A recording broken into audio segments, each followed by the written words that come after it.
luchamos uno por el otro y por aquellos que nunca regresaron. Jack Reacher abandona su trabajo como espía para entrenar a la nueva generación de Rangers del ejército, pero cuando su examen final fue invadido por una máquina de guerra alienígena, la supervivencia del mundo está en juego. Atrapado sin armas ni comunicaciones, todo se decide en su voluntad para vivir, mientras esa cosa los vuela en pedazos. Te hablo de War Machine. La narrativa nos arroja directamente a un camino abandonado que, de pronto, termina siendo invadido por una unidad de élite del ejército de los Estados Unidos. Unos segundos después descubrimos que nos encontramos en Kandahar, una conflictiva provincia de Afganistán. El convoy se aproxima a una zona carente de comunicaciones, por lo que los soldados deben cuidarse las espaldas durante la misión. Esta responsabilidad recae principalmente en Alan, el experimentado líder de la unidad. Su objetivo esa mañana es rescatar a su amigo Jay, cuyo grupo se ha quedado varado en mitad de la nada. Tras un tiempo sin verse y luego de una cálida bienvenida, se revela un detalle crucial: ambos son hermanos. Mientras Alan trabaja en la reparación del camión, Jay le confiesa que está harto de su situación actual. Se siente frustrado porque solo patrullan y no ha disparado su arma en meses. Por ello, menciona el programa de selección para los Rangers. Alan le responde que ya está demasiado viejo para tales retos, recordándole que solo les quedan unos meses de servicio antes de volver a casa. Sin embargo, Jay no está dispuesto a rendirse. Insiste en que deben cumplir la promesa que se hicieron alguna vez. Jay ya ha investigado todo y sabe que la edad no será un impedimento. Finalmente, Alan cede ante la presión, aceptando el desafío principalmente para proteger a su hermano menor. Una vez que el camión queda listo, Alan recoge sus pertenencias y camina de regreso hacia su unidad. En ese preciso instante puede escuchar a su hermano desbordando felicidad, exclamando que finalmente se convertirán en soldados de verdad. Jay grita lleno de emoción, agradeciéndole profundamente por haber estado siempre a su lado. Sin embargo, en ese momento, los gritos de alegría son abruptamente opacados por el grito de contacto. Todos los soldados se ponen en alerta máxima mientras uno de los vehículos explota de manera repentina y violenta. Lo primero que Alan ve al incorporarse es cómo el camión de su hermano sale volando por los aires, envuelto en una enorme bola de fuego. Antes de que pueda correr hacia él, un proyectil de mortero impacta justo a su lado, lanzándolo por los aires. Para cuando recupera el conocimiento, tiene un fragmento de metal clavado en la rodilla y se siente incapaz de moverse. Aún así, logra levantarse, arrastrando la pierna herida mientras busca desesperadamente a su hermano entre el caos. Lo único que encuentra a su paso es muerte y destrucción. Sus compañeros yacen con las extremidades destrozadas y muchos han dejado de respirar. Parece ser el único sobreviviente. En cuanto a Jay, este aún respira, pero cuando Alan finalmente lo alcanza, la escena cambia bruscamente. Lo vemos sentado en un autobús, dándonos cuenta de que todo fue una amarga pesadilla. Es en este punto donde descubrimos que han transcurrido 2 años desde aquel fatídico ataque. Alan ahora lleva un dispositivo ortopédico en la rodilla para mitigar el dolor, además de consumir varias pastillas diarias para sobrellevar la gravedad de su lesión. El autobús en el que viaja se dirige directamente a la base de entrenamiento de los Rangers en Colorado. Está firmemente decidido a cumplir el sueño de su hermano, a pesar de que este ya no forme parte de su realidad. Al llegar, todos los candidatos deben desprenderse de sus medallas, etiquetas de rango y cualquier insignia que los identificara en su etapa previa en el ejército. En este lugar, nada de eso importa. Lo único evidente es que Alan tiene mucha más edad que el resto de los aspirantes. En este campamento, los reclutas no son llamados por sus nombres. Cada uno recibe un número que servirá como su único identificativo durante todo el proceso. Si no logran superar las pruebas, no habrá un nombre que recordar, sino simplemente un número que será borrado de las planillas. Cuando Alan finalmente llega a la mesa de registro, el capitán revisa su solicitud con detenimiento. Ha sido rechazado 4 veces en los últimos 2 años, siempre por motivos médicos. Además, acaba de alcanzar el límite de intentos permitidos, lo que significa que, si has rechazado esta vez, será el final definitivo para él. El capitán le pregunta si tiene un plan B después de esto, y Alan admite que no. En ese momento, el oficial decide apiadarse de su situación y le concede el ingreso al entrenamiento. Debido a su rango anterior, Alan es técnicamente candidato para ser líder de unidad. Sin embargo, rechaza esa oportunidad y prefiere ser simplemente un soldado más. Se le asigna el número 81, pero para evitar la frialdad de los números, seguiremos llamándolo Alan. El sargento Torres le dedica entonces el mismo discurso que a todos los aspirantes. Los Rangers son la élite del ejército. Siempre tocan tierra primero, siempre disparan primero y siempre son los primeros en resolver las situaciones difíciles donde nadie más llega. Están a punto de embarcarse en las peores 8 semanas de sus vidas. Solo los que sobrevivan llevarán el nombre de Ranger. Es un lujo que pocos podrán disfrutar sin importar cuánto hayan entrenado antes. Lo que están a punto de vivir no tiene precedentes. Quienes superen el entrenamiento pasarán por una misión simulada de 24 horas llamada la Marcha de la Muerte. Allí se decidirá si serán solo Rangers o si alcanzarán un rango mucho mayor. Esa misma tarde, las pruebas comienzan y no se detienen hasta el anochecer. Algunos se rinden y otros vomitan, pero Alan sigue adelante. Al final del día mencionan una docena de números y todos ellos regresan a casa. Al no superar los tiempos establecidos, no son dignos de la insignia. A medida que pasan los días, el gran grupo inicial se va reduciendo progresivamente. Solo los más fuertes prevalecen y entre ellos se encuentra Alan, quien no hace este sacrificio solo por él, sino también por la memoria de su hermano. Al llegar a la mitad del entrenamiento comienzan las exigentes pruebas en el agua, donde deben poner a prueba sus pulmones al máximo. Un Ranger siempre resiste hasta el final. Tras esto inician una extenuante marcha por la montaña, en la cual deben alcanzar la meta en un tiempo estrictamente establecido o serán enviados de vuelta a casa. En esta parte de la historia conocemos a Blake, el recluta que lidera el grupo que corre por la pendiente. Sin embargo, su liderazgo se ve opacado cuando alguien le señala que Alan va mucho más adelante y que no tiene intención alguna de esperar a nadie. Alan es de hecho el primero en llegar al punto de retorno. Cuando los sargentos le preguntan qué ha pasado con sus compañeros, él responde con ironía que se detuvieron a contemplar el paisaje. En ese momento, su sargento verifica el tiempo transcurrido desde la salida y queda gratamente sorprendido. Durante las pruebas siguientes, aunque Alan es notablemente mayor que el resto y rechazó el liderazgo formal, sus resultados destacan sobre todos los demás. Posee el mejor tiempo, nadie ha logrado derribarlo en la fosa y su resistencia física es sencillamente superior. Pero nada de eso funciona si no sabes disparar un arma, así que, cuando llegan las pruebas de puntería, el sargento Torres intenta humillar a los candidatos preguntándoles sobre su experiencia en batallas anteriores. Algunos ni siquiera han pisado territorio enemigo, pero cuando llega el turno de Alan, él demuestra ser el único que realmente ha visto el combate de cerca. Tras concluir las prácticas de tiro, todos se dan cuenta de que es el aspirante más calificado de todo el grupo. Debido a que ha comido solo desde el inicio del entrenamiento, algunos reclutas finalmente deciden acercarse a él. Se rumorea que Alan recibió una estrella de plata por su actuación en Afganistán, aunque él no se muestra muy dispuesto a entablar amistades. En ese momento, Kevin, el número 60, señala el televisor a sus compañeros. La NASA ha descubierto un asteroide con una trayectoria extraña, que parece acercarse lo suficiente a la Tierra como para representar un problema para los satélites. Con el paso de los días, la historia de Alan se difunde entre todos. Se dice que, tras la destrucción de su unidad, Alan cargó a Jay durante 10 millas de regreso hasta la base. Cada noche, la cicatriz en su rodilla le recuerda que no es un superhumano, pero el tatuaje en su brazo le dicta que debe seguir adelante por su hermano. A mitad de la madrugada, Stephen, el líder de la unidad, observa a Alan tomando algunas pastillas. Por su mente cruza la sospecha de que quizá esté utilizando alguna sustancia ilegal para destacar sobre el resto. Con la llegada de la sexta semana, lo que inicialmente fue un grupo de 200 candidatos ahora se ha reducido a menos de 25 aspirantes. Todos enfrentan pruebas mucho más exigentes, donde deben cargar heridos, lidiar con explosiones constantes y rescatar información crítica bajo presión. Aunque todas son batallas simuladas, cada una de ellas le evoca a Alan el trauma de su pasado. En ese instante tenemos una visión de lo que ocurrió realmente tras el ataque en Afganistán. Alan encontró a su hermano, lo cargó sobre sus hombros y con la rodilla gravemente herida, caminó un largo trayecto bajo el sol incansable y la amenaza acechante de los enemigos hasta alcanzar la base. Es genuinamente un héroe para los demás soldados, pero para el sargento Torres empieza a representar un problema. Esa misma tarde, luego de que Alan se extralimitara durante una extenuante prueba acuática y perdiera el conocimiento, Torres ordena verlo en su oficina. Mientras Alan espera las noticias sobre el asteroide, aparecen nuevamente en la televisión. No solo está cambiando su trayectoria de forma errática, sino que también parece estar fragmentándose, reduciendo su tamaño a medida que se aproxima a la Tierra.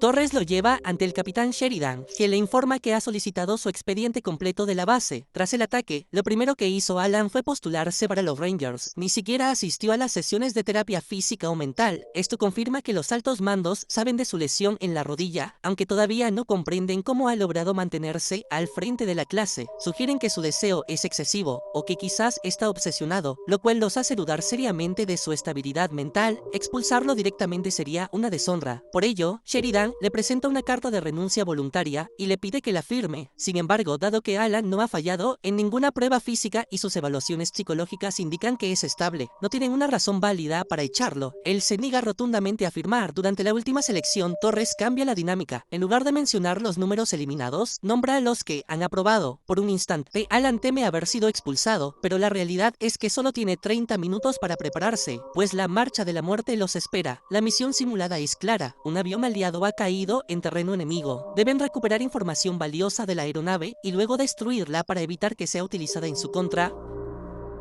Además, el piloto ha sido trasladado a una aldea cercana, donde lo mantienen como prisionero de guerra. La unidad debe rescatarlo y regresar a la zona de evacuación antes de que expire el tiempo determinado. En ese momento, el sargento Torres les informa de un cambio inesperado. Stephen ya no será el líder de la unidad, ahora ese puesto le pertenece a Alan. Aunque Stephen no recibe nada bien la noticia, no tiene más opción que aceptarla. Esta representa la prueba definitiva para todos, pero especialmente para Alan, quien durante todo el entrenamiento se negó a entablar amistades o a ejercer el mando. Ahora Alan está frente a todos y el resto de los aspirantes duda que sea digno del cargo. Por su parte, Stephen, quien se esforzó por construir relaciones y dominar las técnicas de liderazgo, ha sido relevado de su rango. Ambas unidades abordan 2 helicópteros Black Hawk que los transportan al punto de inicio de la misión. Desde el aire pueden observar una cantera minera de una empresa privada. El piloto les advierte que, si llegan a cruzarse con esa cantera, estarán completamente perdidos y la misión habrá fracasado. Al aterrizar, el equipo se pone en marcha bajo el mando de Alan, quien los guía a través del bosque hasta la ladera de la montaña para iniciar el ascenso. Al caer la noche, han avanzado más de lo previsto, por lo que Stephen le recomienda a Alan permitir un breve descanso, recordándole que no todos son superhumanos y que deben estar listos para la emboscada. Esa noche, mientras realiza la guardia, Stephen intenta interrogar a Alan sobre las pastillas, pero este le advierte que, si el asunto no concierne a la misión, no tiene interés en escucharlo. En ese preciso instante, ocurre algo insólito. Una poderosa onda de choque sacude la zona, y al levantar la mirada, observan fragmentos del asteroide precipitándose en un área cercana, mientras el resto de la unidad asume que se trata de fuego de artillería para intimidarlos o de una emboscada inminente. Alan, gracias a su experiencia real en combate, sabe que aquello no es normal. De inmediato ordena a todos recoger su equipo. El descanso ha terminado. A la mañana siguiente localizan lo que parece ser una aeronave derribada a orillas del río. Deciden aproximarse, pero al observarla de cerca notan que no se asemeja a ningún avión conocido. Inicialmente piensan que es una broma del capitán, quien habría invertido demasiado esfuerzo en los efectos especiales de la simulación. Stephen propone continuar con el plan original, sugiriendo crear una distracción mientras un equipo se acerca a los restos. Sin embargo, al intentar comunicarse con la base, solo perciben un extraño ruido blanco. Incluso las brújulas empiezan a fallar erráticamente. Es entonces cuando Alan decide que lo mejor es separarse tácticamente. Establece una cuadrilla de vigilancia, otra de explosivos y una de aproximación lenta, aplicando la metodología de un combate real para enfrentar la incertidumbre.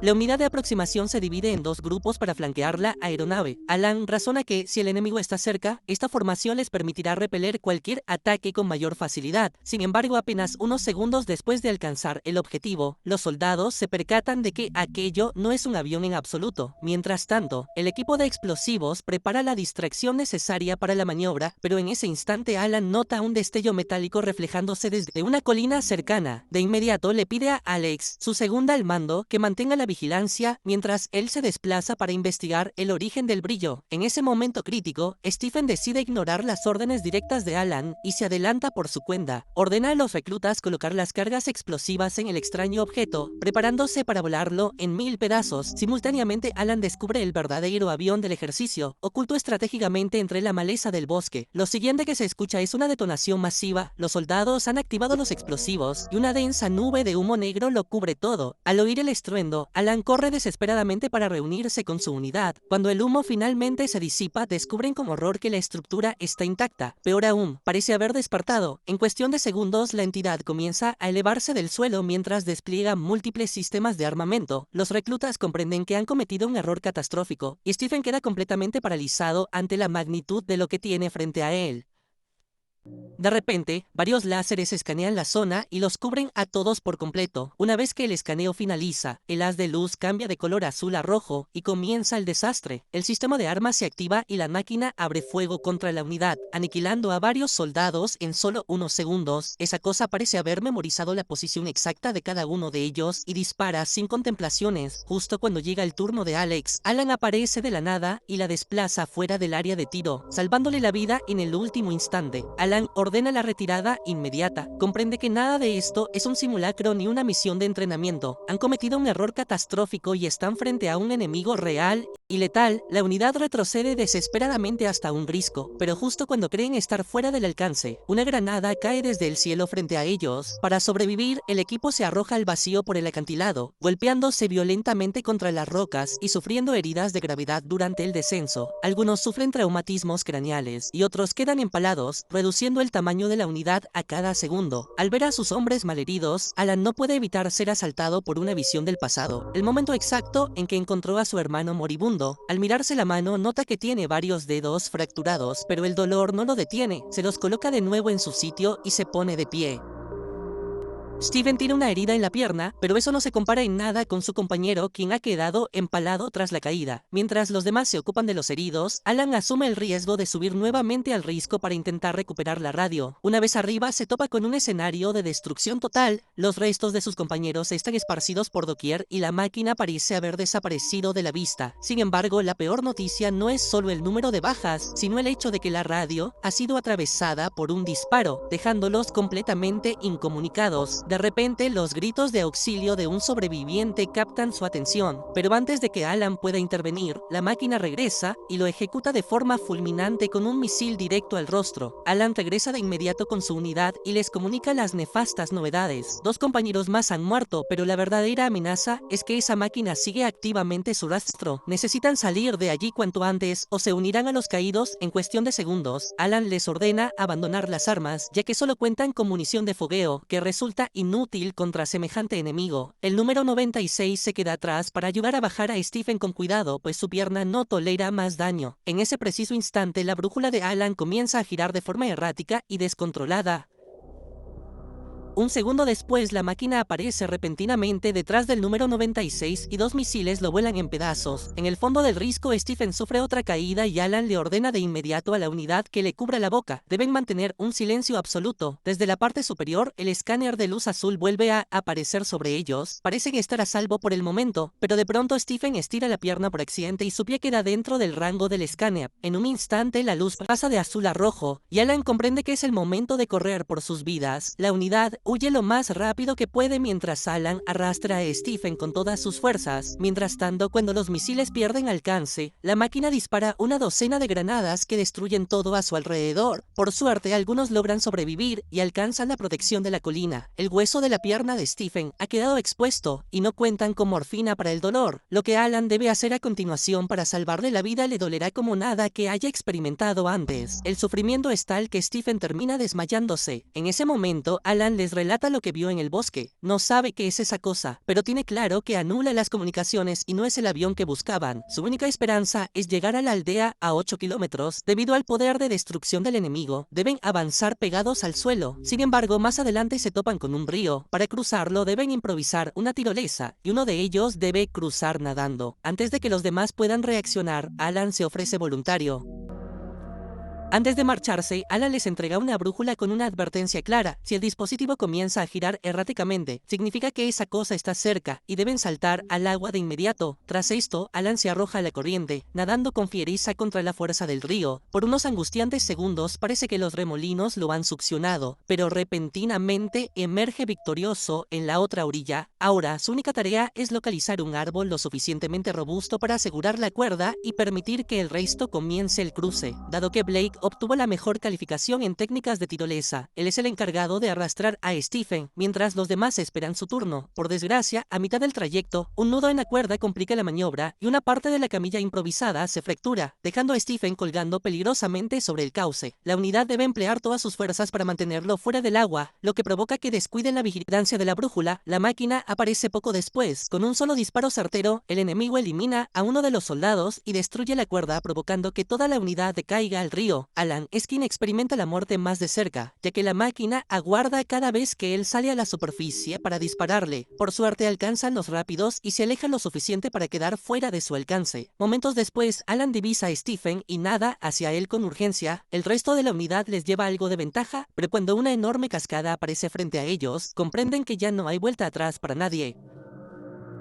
La unidad logra rescatar a Alan del fondo del agua, quien se había negado rotundamente a soltar a Stephen. Por fortuna, ambos están a salvo y reanudan el camino hacia la aldea, pero lo que encuentran al llegar no son buenas noticias. El asentamiento ha sido reducido a escombros y no parece haber sobrevivientes tras el ataque. Al principio, Alex sospecha que sus superiores los han abandonado, pero al mirar hacia el cielo se dan cuenta de que la aldea estaba en la trayectoria de choque directa de aquel objeto. En este momento, todos recuerdan las noticias sobre el asteroide. No queda duda de que esa cosa no pertenece a este mundo. Algunos soldados comienzan a perder la cordura, sin armas, sin equipo, y enfrentándose a una máquina de matar alienígena, todos se sienten condenados. Alan intenta imponer orden, pero Blake arremete contra él, recriminándole que no todos son héroes de guerra capaces de cargar a sus hermanos durante 10 kilómetros. Entonces, Alan lo sujeta por el cuello y le confiesa la cruda verdad. Se desmayó a 200 metros del perímetro, despertó en un hospital y su hermano ya estaba muerto en un ataúd. Además, le otorgaron una medalla por el peor día de su vida. Él admite que el dolor es insoportable, pero les recuerda que deben advertir al resto del mundo. Si ellos no logran sobrevivir para alertar sobre esta amenaza, cientos de personas más morirán. Por suerte para ellos, un vehículo blindado logró sobrevivir a la colisión. Ahora solo necesitan ponerlo en marcha para tener una oportunidad real de escapar. Sin embargo, justo cuando creían que las cosas mejoraban, una bengala trampa se dispara hacia el cielo, indicándoles que la máquina se acerca peligrosamente. Blake se arriesga a regresar por unas cajas de municiones que podrían ser decisivas, pero en el momento en que corre hacia el vehículo, la máquina aparece y lo atraviesa por la espalda. Las balas logran llegar al vehículo, pero Blake cae sin vida a solo unos metros del objetivo. Alex pone el vehículo en reversa mientras el equipo aprovecha la munición para infligirle por primera vez un daño real a esa maldita cosa. Afortunadamente el vehículo está reforzado y los misiles del enemigo no pueden atravesarlo con facilidad, aunque esa protección tiene un límite. El equipo logra alejarse lo suficiente como para evadir los proyectiles, pero la máquina responde lanzando cientos de granadas que saturan el terreno. Ante la falta de opciones, Alex se ve obligado a lanzarse por el risco para salvarles la vida. Tras el impacto, el equipo respira aliviado al tocar fondo, creyendo haber escapado. No obstante, la máquina desciende desde las alturas y aterriza justo frente a ellos. En ese instante comienza a cargar un enorme láser de energía y dispara con todo su poder destructivo.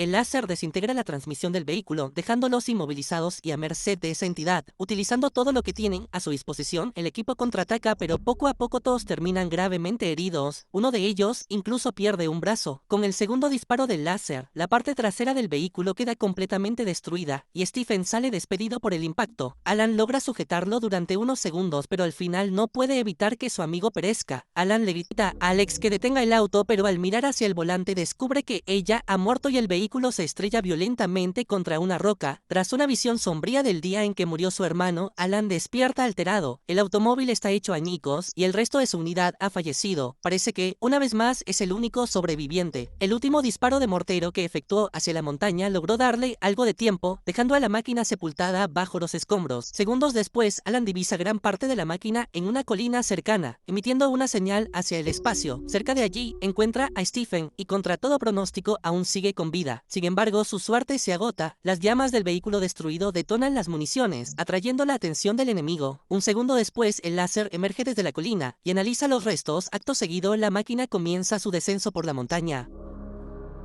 Para Alan, la historia se repite una vez más. Está herido, arrastrando el cuerpo de un compañero tan lejos como puede del peligro. Una hora más tarde, ha llegado al bosque donde por el momento parece estar a salvo, aunque la lluvia intensa hace que el trayecto sea mucho más difícil. Tras resbalar varias veces por el lodo, Alan sufre un arrebato de ira y descarga su frustración golpeando el suelo. En ese instante, su reloj emite una señal. Las 24 horas de la misión han concluido. Pocos segundos después, Stephen despierta y le confiesa que conocía el significado de su tatuaje, sabe porque fue compañero de su hermano en la academia de paracaidismo. Asegura que era un gran hombre y lamenta profundamente lo que le sucedió. Sin embargo, antes de que puedan continuar con la charla, el escáner azul aparece nuevamente. Esta vez la máquina está analizando todo el valle simultáneamente. Sabe que siguen con vida y no se detendrá hasta eliminarlos. Mientras la amenaza se acerca, Alan nota que la estructura enemiga presenta daños visibles. Los escombros de la colina lograron averiarla, forzándola a abrir un par de esclusas para ventilar el calor interno. Eso significa que no está blindada en esos puntos críticos, una debilidad que pueden usar a su favor para el enfrentamiento final. Debido a que la pierna de Stephen está destrozada, Alan no tiene más opción que dirigirse solo hacia la cantera, con la esperanza de encontrar explosivos. No se equivoca, allí halla una gran cantidad de dinamita, además de diversa maquinaria, y una pistola de bengalas que resulta ser de gran utilidad. Tras accionar algunos interruptores al azar, logra encender toda la maquinaria y los sistemas de iluminación de la mina. Mientras tanto, Stephen intenta permanecer en silencio absoluto mientras la máquina se aproxima lentamente hacia su posición. Cuando estaba a punto de ser ejecutado, Alan dispara una bengala desde la distancia, atrayendo la atención del enemigo y salvándole la vida una vez más. Minutos después, la máquina llega a la cantera, utiliza su escáner azul para analizar el terreno, y mientras espera los resultados, no se percata de las cargas explosivas ocultas bajo sus pies. Alan presiona el detonador, la dinamita estalla, y la enorme máquina cae al foso. 2 segundos más tarde, Alan aparece operando un bulldozer gigante. Usa la pala como escudo para bloquear los disparos, y embiste a la máquina a toda velocidad, empujándola hasta la zona de descarga de carbón. Luego, acciona la cinta transportadora para que el mineral caiga directamente en la esclusa abierta de la máquina. Sin embargo, el enemigo activa sus propulsores para alejarse de la pared, evitando que el carbón logre obstruir el mecanismo interno por completo. Antes de que la máquina termine de cargar su rayo láser, Alan la embiste de nuevo, empujándola contra la pared una vez más. En esta ocasión, el carbón llena por completo la esclusa de aire y la máquina comienza a recalentarse internamente. No obstante, el bulldozer no resistirá mucho más, por lo que Alan salta del vehículo justo antes de que todo estalle en 1000 pedazos. Finalmente, tras tanta muerte, la amenaza queda destruida. Pero, un segundo antes de que Alan pueda celebrar, la máquina libera todo su arsenal, incluyendo granadas y misiles, provocando una explosión masiva que arrasa por completo con la cantera. A la mañana siguiente, Alan tiene otra oportunidad de salvar a un camarada y esta vez tiene éxito. No solo logra llegar hasta la base cargando a Stephen sobre sus hombros, sino que cruza la línea final de los Rangers, completando la prueba y convirtiéndose en lo que su hermano siempre soñó ser, cumpliendo así la promesa que le hizo años atrás. Simultáneamente, los helicópteros regresan con los restos rescatados de la máquina y el capitán Sheridan le comunica las peores noticias. El asteroide se fragmentó en cientos de cápsulas, las máquinas están esparcidas por todo el planeta, la humanidad se enfrenta a una invasión global. A través de las pantallas, Alan observa que el mundo entero ha dejado atrás sus fronteras. Ahora, lo único que importa es la supervivencia. Los satélites confirman que muchas más máquinas se aproximan y llegarán pronto. Sheridan es plenamente consciente de que Alan quizás no desee seguir combatiendo, pero reconoce una verdad innegable. Él es la única persona en el mundo que ha logrado vencer a una de esas máquinas sin utilizar un arma convencional. Su conocimiento es vital, la piedra angular para la supervivencia de la especie. A pesar de las heridas que aún recorren su cuerpo, Alan se arma, esta vez con equipo militar real y letal, y se prepara para volver a la línea de fuego. Ya no se trata de una prueba de resistencia ni de ganarse una insignia de Ranger. Ahora, el objetivo es puramente existencial, salvar al planeta de una extinción inminente.